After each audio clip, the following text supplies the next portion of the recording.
Hi, and welcome to this episode of John's Model Kit Review. In today's fun in-process model kit review, we will be looking at Eduard's FW190D-9 Weekend Edition kit in 1/48 scale. This is Eduard kit number 84101. In this video, we'll be taking a look at the progress that I've made on this kit so far. We'll talk about what comes in the box. We will go through the kit instructions and we'll talk about problem areas to watch out for or any difficult steps in construction. We'll look at the detail on the interior parts of the kit and talk about that. We'll also look at the detail on the smaller bits like the landing gear. We'll look at the clear parts and we'll talk about the fit and clarity of those. We'll talk about the surface detail on the exterior of the kit. We'll also talk about the fit of the major components. And I'll also mention any aftermarket parts that I used in this build. We'll also look at the color and marking guide and talk about the decal options included with this kit. We'll take a look at the decals themselves and talk about the quality of those. This kit debuted in 2012 and subsequently it's gotten kind of a bum rap as far as being a fiddly kit. Maybe not quite as difficult as Eduard's own FW190A series, but definitely a fiddly kit, definitely one that's a challenge in the construction stage. We'll talk about whether that's deserved criticism or an exaggeration. This kit comes with the option of having the upper gun cover opened up. It also comes with the option of having the wing gun covers opened up. And if you're really looking to super detail a Dora 9, this kit is a good starting point to do that. Looking at what comes in the box, there are 5 sprues of plastic parts, and on these sprues there are a lot of very small detail parts, but the detail on the small parts looks excellent. The surface detail on the main parts of the airframe and the wing and the tail sections all look very nice, and so if you're just looking at the kit in the box, it really looks like this is going to be a beautiful build. Looking at the instructions, step 1 covers the assembly of the cockpit interior. Everything goes together nicely here, but when you install this part into the fuselage halves, parts Y8 and Y7 run into some detail on the sidewalls, and it makes it very hard to close up the fuselage properly. So you actually have to trim some of those parts. Since this was a weekend edition kit and did not come with any photo etch, I did use a set of the Eduard pre-painted photo etch seat belts to dress up the cockpit. To me, these are really critical since the pilot seat is just about the only thing you can see through the focke-wulf FW190 canopy. Next up is step 2, and there is so much going on in this step. We're building the upper gun tray as well as the engine plug that can be seen through the wheel well openings. There are a few parts that can be left off if you're not opening up the gun bays, and that simplifies this step just a little bit, but this is tedious, it's extremely fiddly, and it took me a long time to assemble and detail paint this section of the build. Before the glue had dried on the assembly, I set the complete assembly inside the left fuselage half, and then I joined the fuselage halves around this assembly and just made sure that I wasn't going to have any fit issues later on during construction. You can see in these photos what is visible through the wheel bay openings. Moving on to the first part of step 3, it involves closing the fuselage halves around the engine assembly and the cockpit assembly and the tail wheel. I suggest taking your time with this step and just making sure that everything fits within the fuselage very nicely before you start gluing the fuselage halves together.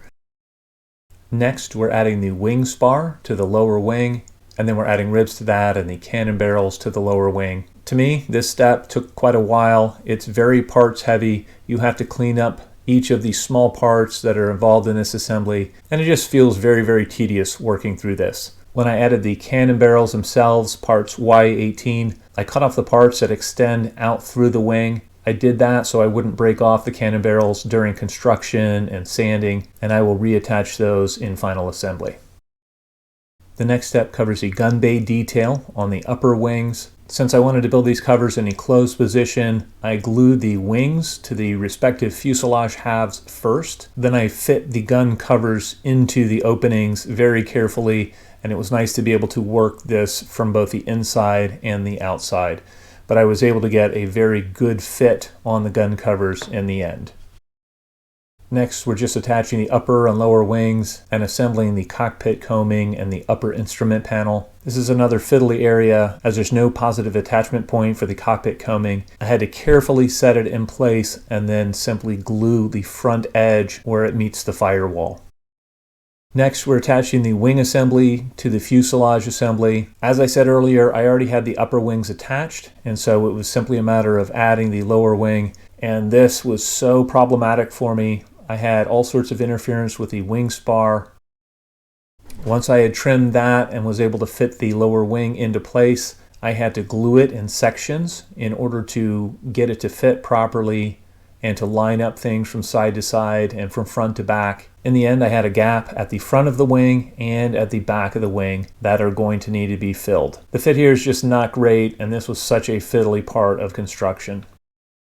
Moving on to the tail planes and the landing gear, I don't anticipate these steps posing a problem in construction.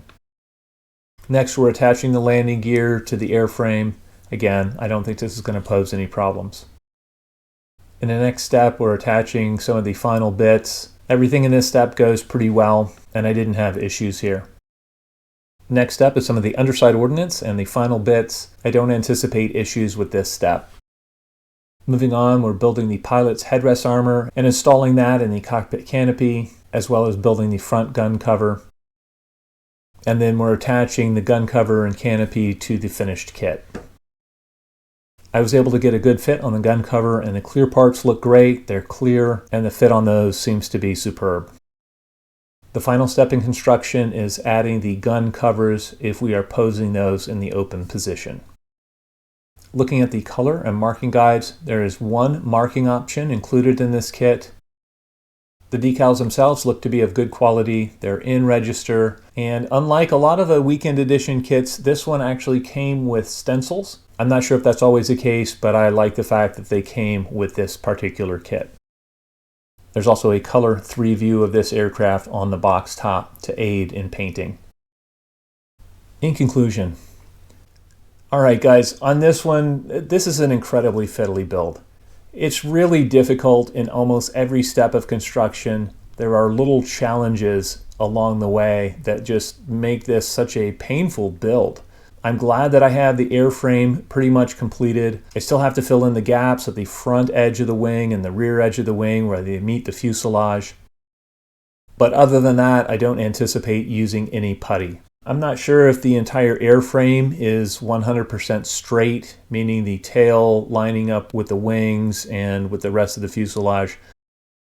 I think the fuselage halves on my example were somewhat warped. I couldn't get the front of the fuselage lined up and have the rear of the fuselage line up when I set the two halves together.